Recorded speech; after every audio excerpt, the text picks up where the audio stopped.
the soft glow of a bedside lamp, the quiet hum of an air conditioner. Alaya lies in the arms of Mohammed, feeling the steady rhythm of his breathing. Outside the hotel window, the night ocean is serene. A final kiss before sleep is a promise of a beautiful tomorrow. She closes her eyes, sinking into a deep, peaceful slumber. But sometimes the mind plays cruel tricks, turning tranquility into the most terrifying of nightmares. Her dream shifts to the deck of the luxurious liner, the Titan, but there is no idyll. A storm is already raging, the sky is black as tar. Monstrous waves slam against the ship, tossing it like a toy. The deck tilts, people are screaming, chaos reigns. Mohammed holds her tight, but another wave of horrific force rips him away. His hand slips from hers. "Mohammed!" Her scream is swallowed by the roar of the tempest as the icy water consumes her. She's in the open ocean, surrounded by wreckage. The cold chills her to the bone. But the true horror is yet to come. From the dark depths they appear. Sharks. Dozens of predators circle closer and closer, their fins slicing through the water. Icy terror seizes her.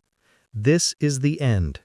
She shuts her eyes, racing for the inevitable, but instead of pain, she hears a deafening roar. She opens her eyes to see something impossible. A colossal shadow rises from the depths, blotting out the moonlight. Kong. Ancient, mighty, furious. The sea explodes as he crashes down, and the night turns into chaos. The water boils with blood and foam as sharks, kings of the ocean, are reduced to prey. He rips them apart with terrifying ease, each roar shaking the waves like thunder. It isn't a fight, it's an execution. And all the while, he keeps her safe, holding back the tide of teeth and death with a primal, unstoppable fury. The current, now merciful, carries her limp body away from the carnage. Hours later, she awakens on the sand, her skin salted and raw, facing a wall of impenetrable jungle, alone. A lost world stretches before her, green and endless, whispering danger. Then, the ground trembles. The trees sway as something colossal moves within. He emerges, Kong, her savior. His chest heaves, his fur still wet from battle, his eyes glowing like twin embers in the dark. She freezes, paralyzed by awe and fear. But Kong does not advance. He simply lowers himself to the ground, massive arms resting like fallen trees, and watches her in silence with his ancient, intelligent eyes. The first days blur into a haze of fear and hunger. She stumbles through the jungle, too weak to know what is safe to eat. Kong sees. He understands. He cracks open a strange plant with one effortless twist, offering her the sweet, dripping pulp inside. Another time, he notices her reaching hopelessly for fruit high above. Without a sound, he tears down an entire branch heavy with bananas and lays it before her like an offering at a shrine. In her darkest hour, he becomes something more than a beast. He becomes her guardian. At night, when icy winds sweep through the trees and unseen monsters scream in the distance, she curls up in terror. And then a low, steady rumble rolls from Kong's chest. Not a roar, but a promise. A warning to the night itself. The predators fall silent. She dares to breathe again. When he finds a cave, he lies across the entrance, his massive frame blotting out the cold and danger beyond. She whispers to him in the glow of the fire, her voice trembling, fragile, and he listens. Tilting his head, eyes reflecting the flames, he listens as though her every word matters. Soon, their bond grows beyond survival. He makes her laugh, splashing clumsily into a river, sending water flying like rain over her, or offering her a giant flower as if it were the rarest treasure. She begins to smile again. They explore the island together.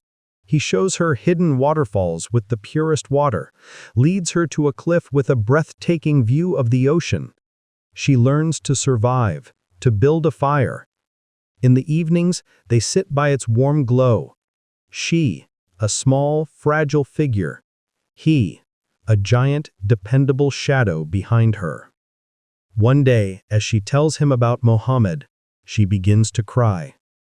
Kong lets out a low, sympathetic rumble, almost like thunder softened into comfort.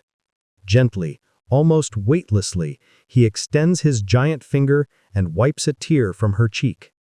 In that moment, all her remaining fear vanishes. She is overcome with a wave of gratitude and a profound affection. She stands, walks to his enormous hand, and with all her strength, hugs his finger. He freezes for a second, then carefully covers her with his warm palm, as if protecting the most precious treasure in the world. In this wild, lost paradise, they have found each other. He makes her feel safe, even joyful. She brings him peace he never knew he needed. They are good together, and it feels as if it could last forever. She feels his warmth, his strength, his protection, and her eyes snap open. Her heart is pounding violently. She's lying in her bed, in the hotel room. Next to him, Mohammed is sleeping peacefully. Silence. No roaring ocean, no jungle, no Kong. She gasps for air, her hands trembling. She looks around at the familiar room. "Oh God," she whispers, tears streaming down her cheeks. But these are not tears of sorrow. They are tears of boundless relief. It was just a dream, a horrible, terrifying nightmare. She clings to the sleeping Mohammed, holding him as tight as she can, afraid to close her eyes again. The nightmare is over. She is home.